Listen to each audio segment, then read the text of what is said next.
Okay મિત્રો, તો start કરીએ એક નવો પોઈન્ટ કે જે છે કરારનામું. તો મિત્રો, કરારનામું એટલે શું? શા માટે કરારનામાની જરૂરિયાત ઉદ્ભવશે?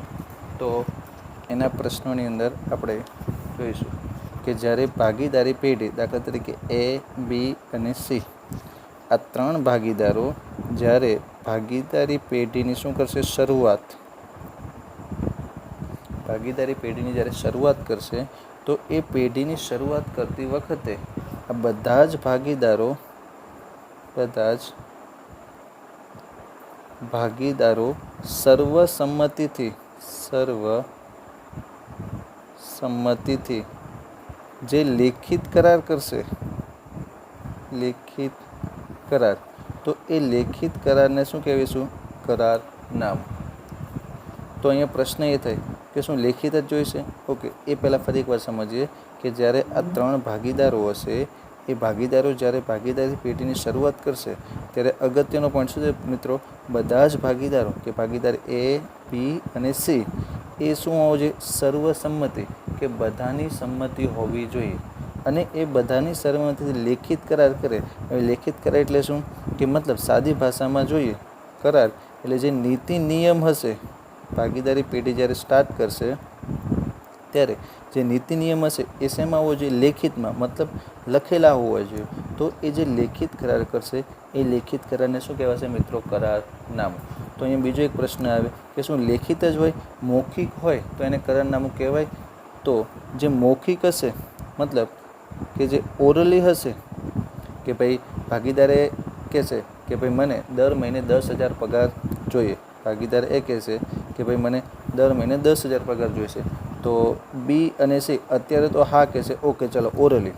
પણ 1 મહિનો, 2 મહિના, 3 મહિના પછી ભાગીદાર એ કહેશે કે ભાઈ મને હવે 10,000 નહીં, મને 15,000 પગાર જોઈશે. પણ જ્યારે 10,000 પગારથી આ ભાગીદારો બંને જ્યારે એગ્રી હતા ત્યારે એ લોકોએ લેખિત, મતલબ લખેલું હતું નહીં, ઓરલી મૌખિક જ હતું. તો હવે એ કહેશે મને 10,000 નહીં, મને કેટલો પગાર જોઈશે? 15,000. તો ભાગીદારો વચ્ચે શું થશે? મતભેદ થશે, ઝઘડો થશે. મતભેદ અથવા તો ઝઘડો થશે. તો એ ઝઘડાનું સોલ્યુશન કઈ રીતે આવે? તો જો આ B અને C ભાગીદારે આ જે 10,000 વાળી પગારવાળી વાત જો લેખિત હશે, લખી હશે, તો બંને પાર્ટનર એને બતાવશે કે ભાઈ જો તને 10,000 પગારની જ આપણે વાત થયેલી, 10,000નો જ આપણે કોન્ટ્રાક્ટ કરાર થયેલો, તો તને હવે 15,000 પગાર થશે નહીં. તો સિમ્પલ વાત છે કે લેખિત કરાર હોય તો ભાગીદારો વચ્ચે જે મતભેદ કે ઝઘડો થશે એનું શું લાવી શકાય? નિવારણ લાવી શકાય. તેથી લેખિત કરાર વધુ ઈચ્છવા યોગ્ય અથવા તો વધુ હિતાવહ ગણાય. તો મિત્રો, આ પણ એક પોઈન્ટ તમારે ધ્યાનમાં રાખવાનો રહેશે. ત્યાર પછીનો એક પોઈન્ટ આવશે કે ભાઈ કરારનામાની જોગવાઈ. હવે જોગવાઈ એટલે શું?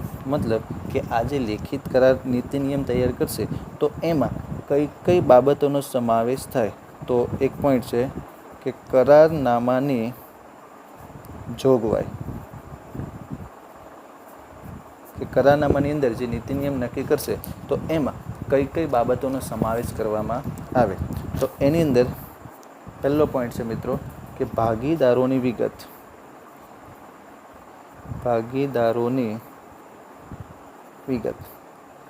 બીજો પોઈન્ટ છે ભાગીદારી પેઢીની વિગત. ત્રીજો પોઈન્ટ છે ધંધાનો પ્રકાર. ચોથો પોઈન્ટ છે ભાગીદારીનો આરંભ.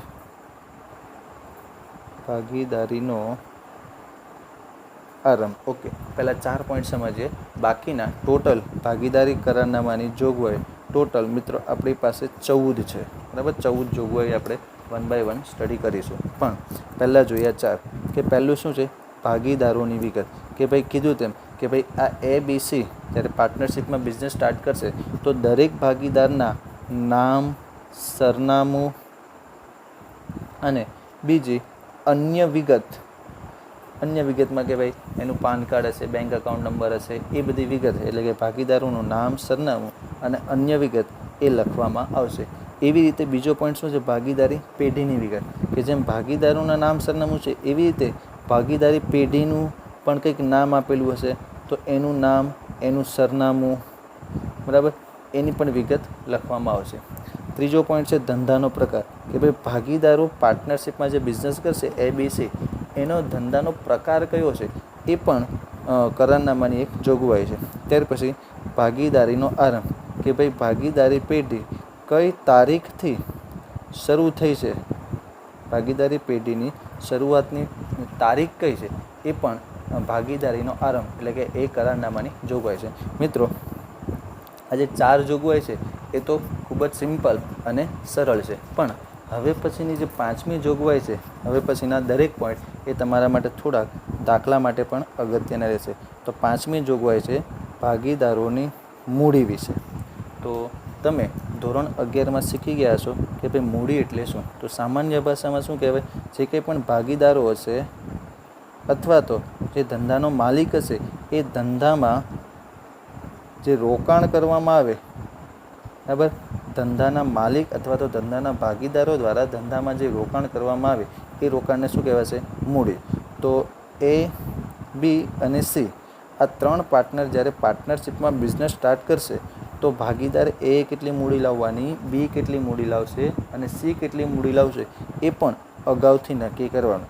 અહીંયા એક મિત્રો પોઈન્ટ યાદ રાખવાનો કે દરેક ભાગીદારે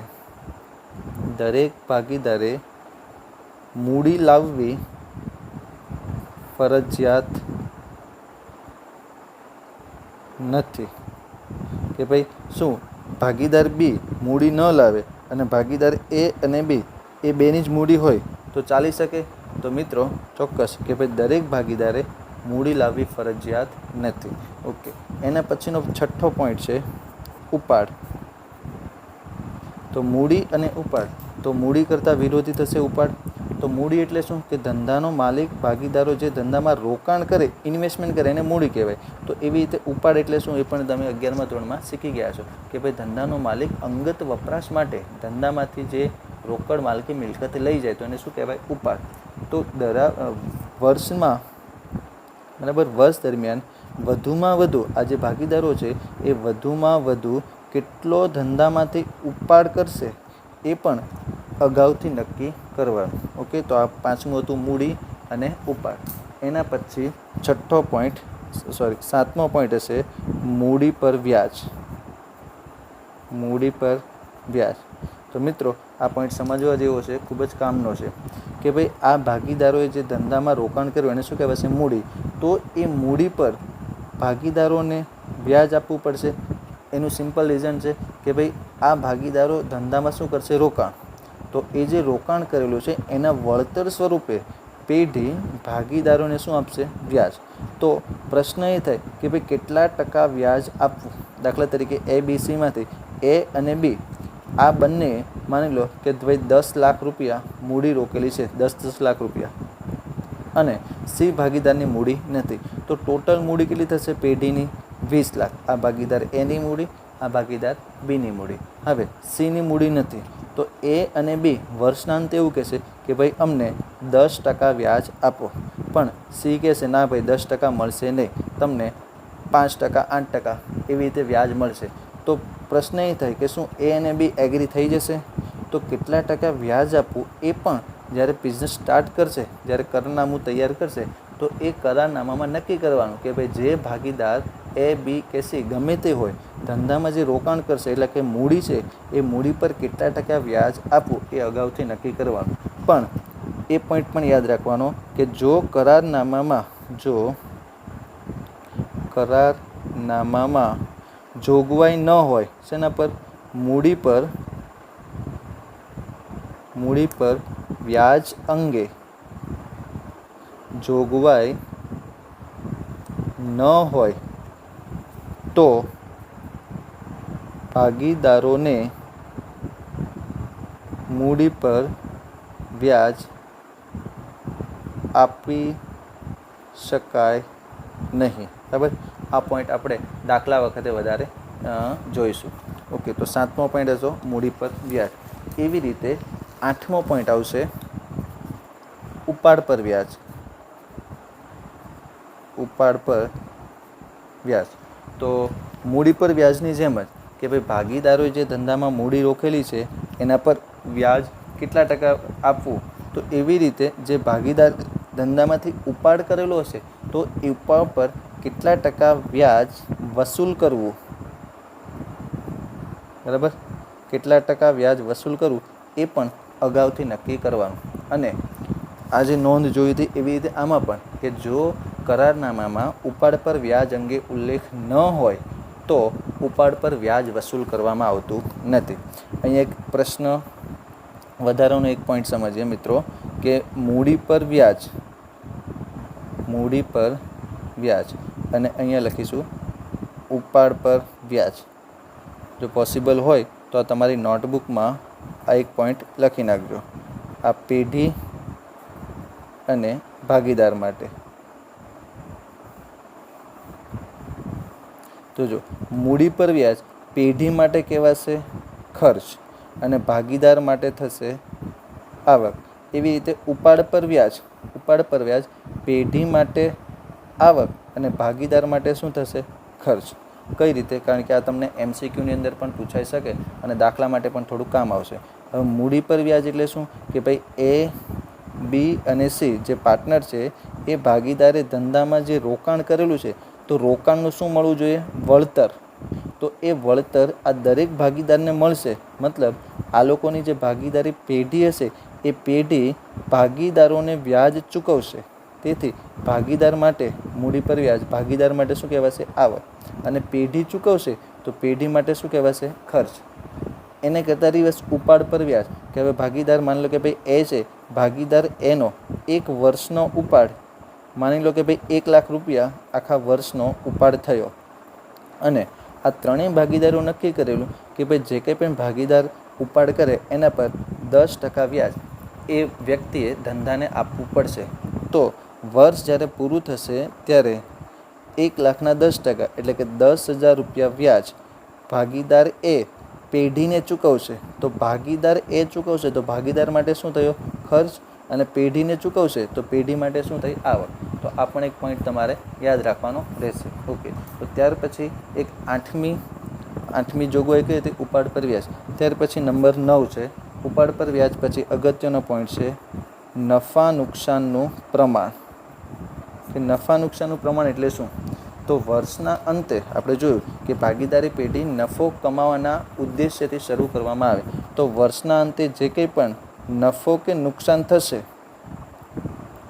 એ નફો નુકસાન નક્કી કરેલા પ્રમાણમાં વહેંચવામાં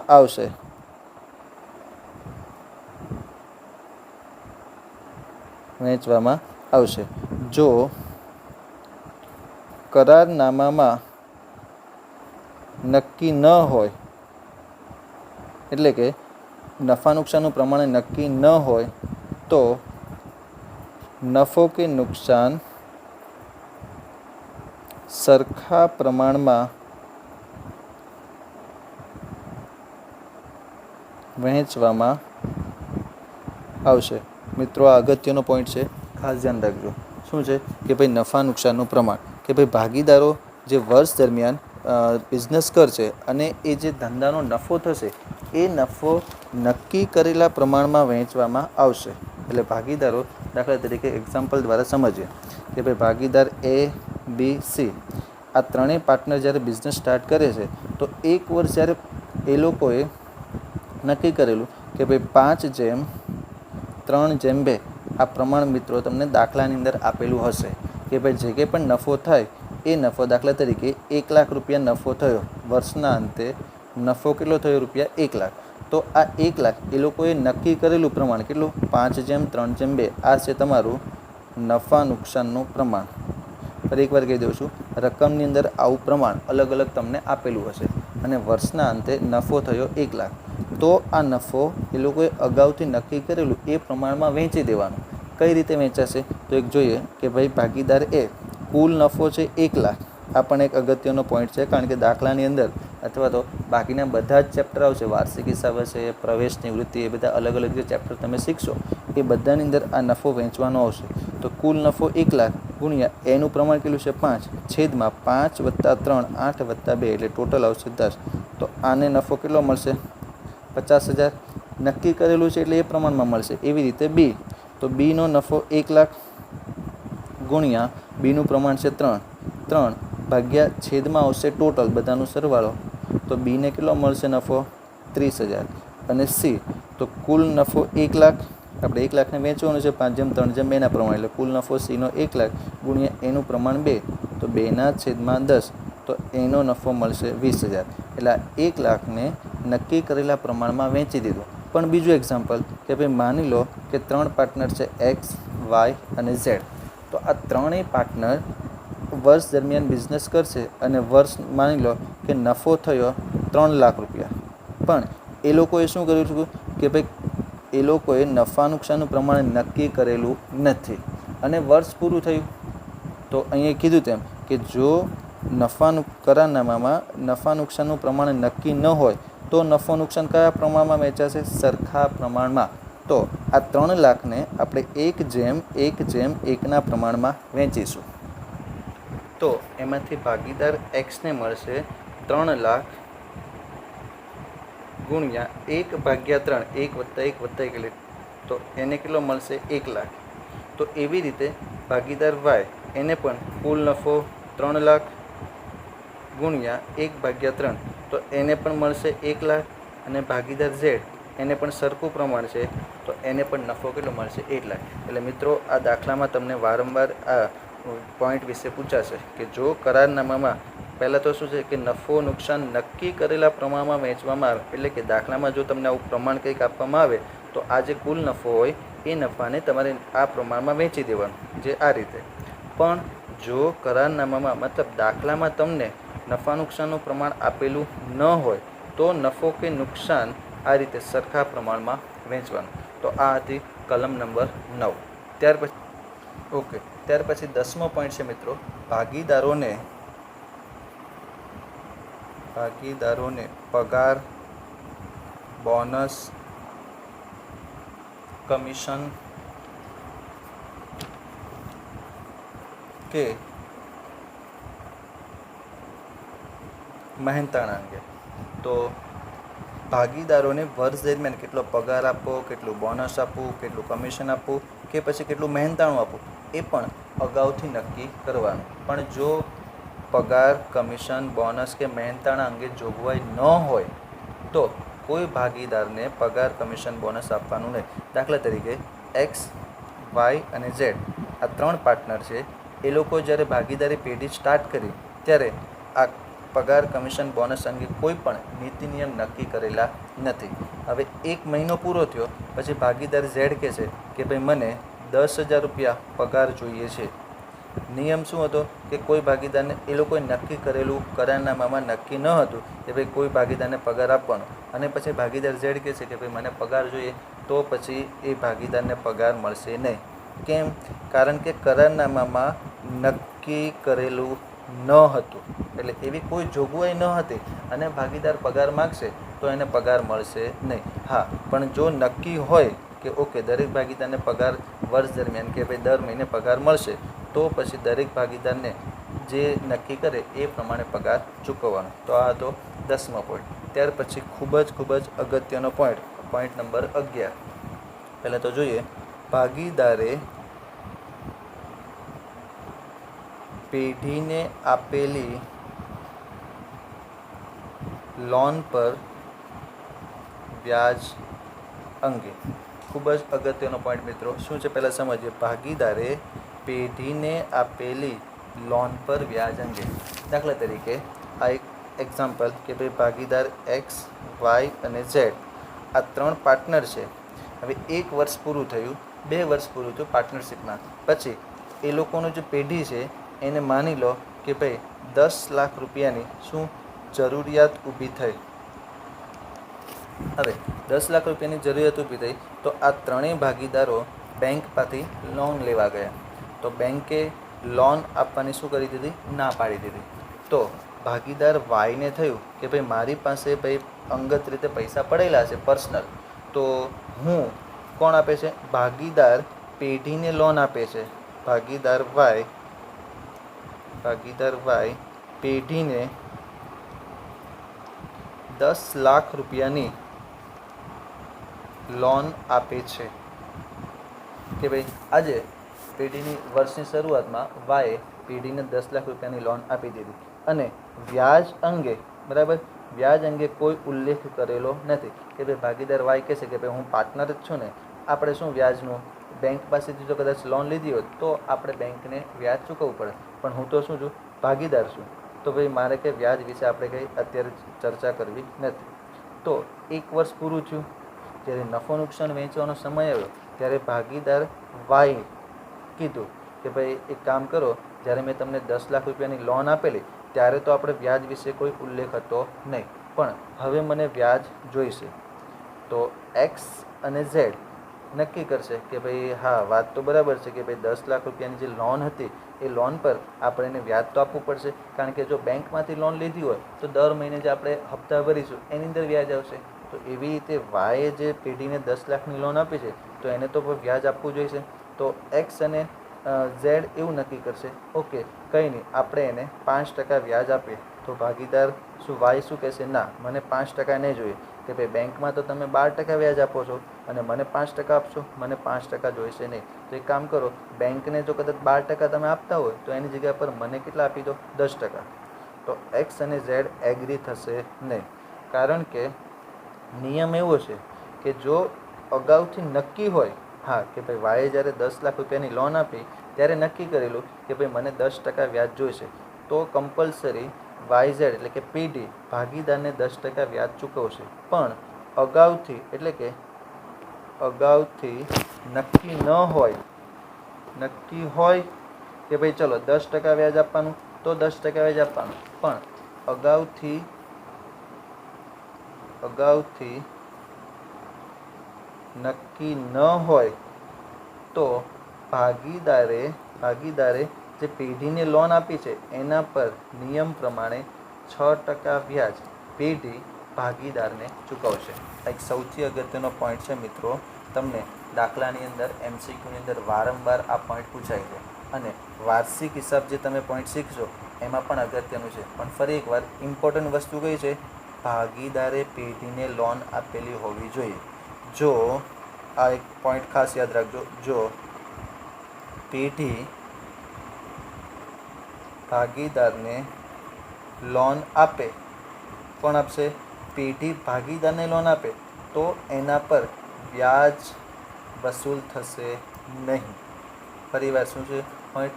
ભાગીદાર પેઢીને લોન આપે અને જો અગાઉથી નક્કી હોય 10%, 12%, 15% ગમે તે હોય તો એ પ્રમાણે વ્યાજ મળશે. પણ લોન આપી દીધી અને વ્યાજ વિશે નક્કી ન હોય, એડવાન્સથી અગાઉથી નક્કી ન હોય તો કમ્પલસરી 6% વ્યાજ પેઢી ભાગીદારને આપશે. પણ આ શું છે? બીજો પોઈન્ટ એ યાદ રાખવાનો કે જો પેઢી ભાગીદારને કે ભાઈ ભાગીદાર એક્સને પર્સનલી પૈસાની જરૂર પડે તો ધંધામાંથી ભાગીદાર એક્સ વ્યાજે લોન લેશે તો વ્યાજ અંગે કોઈ ઉલ્લેખ ન હોય તો પેઢીને ભાગીદાર એક્સ વ્યાજ ચૂકવશે નહીં. તો આ હતો પોઈન્ટ નંબર 11. ત્યાર પછી પોઈન્ટ નંબર 12 છે પેઢીની પાઘડી અંગે. પોઈન્ટ નંબર 13 છે કે ભાઈ ભાગીદારના નવા ભાગીદારના પ્રવેશ કે કોઈ ભાગીદારની નિવૃત્તિ અંગે. અને 14મો પોઈન્ટ છે ભાગીદારી પેઢીના વિસર્જન અંગે. તો મિત્રો આ જે 3 પોઈન્ટ છે એ 3 પોઈન્ટના આપણે અલગ અલગ ચેપ્ટર વિશે આપણે ભણીશું. જે પાઘડીનું ચેપ્ટર છે એટલે કે ચેપ્ટર નંબર 3, એમાં આપણે ડિટેલમાં એનો અભ્યાસ કરીશું. એવી રીતે પાઘડીનું ચેપ્ટર નંબર છે મિત્રો 4, પ્રવેશ. તો પ્રવેશનું ચેપ્ટર નંબર છે 5. હવે પ્રવેશ એટલે શું? સામાન્ય ભાષામાં કે ભાઈ દાખલા તરીકે A, B અને C આ 3 પાર્ટનર છે. હવે એની વચ્ચે નવો કોઈ વ્યક્તિ D એઝ અ ભાગીદાર તરીકે આવવા માગતો હોય પેઢીમાં, તો એને શું કહેવાશે? નવા ભાગીદારનો પ્રવેશ. તો એ આપણે ચેપ્ટર નંબર 5માં શીખીશું. એવી રીતે છે બીજો પોઈન્ટ છે નિવૃત્તિ, કે ભાઈ A, B, C, D 4 પાર્ટનરમાંથી માની લો કે ભાઈ એ હવે નિવૃત્ત થવા માગતો હોય, પેઢીમાંથી છૂટો થવા માગતો હોય, તો એના માટે આપણે ચેપ્ટર નંબર 6 શીખીશું. અને છેલ્લો પોઈન્ટ છે વિસર્જન.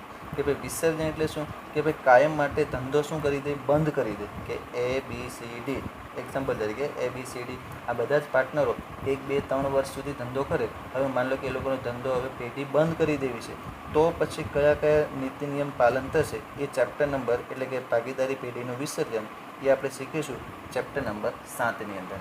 તો આ હતી ટોટલ 14 કરારનામાની જોગવાઈ. ફરીવાર એક વખત રિપીટ કરીએ.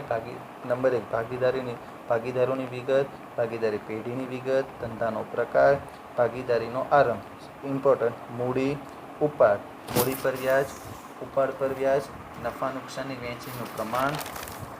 10મો પોઈન્ટ છે ભાગીદારને પગાર, બોનસ, કમિશન કે મહેનતાણા અંગે. પછી 11મો પોઈન્ટ ભાગીદારે પેઢીને આપેલી લોન પર વ્યાજ અંગે. નંબર 12 પેઢીની પાઘડી અંગે. નંબર 13 નવા ભાગીદારના પ્રવેશ નિવૃત્તિ અંગે. અને નંબર 14 ભાગીદારી પેઢીના વિસર્જન અંગે.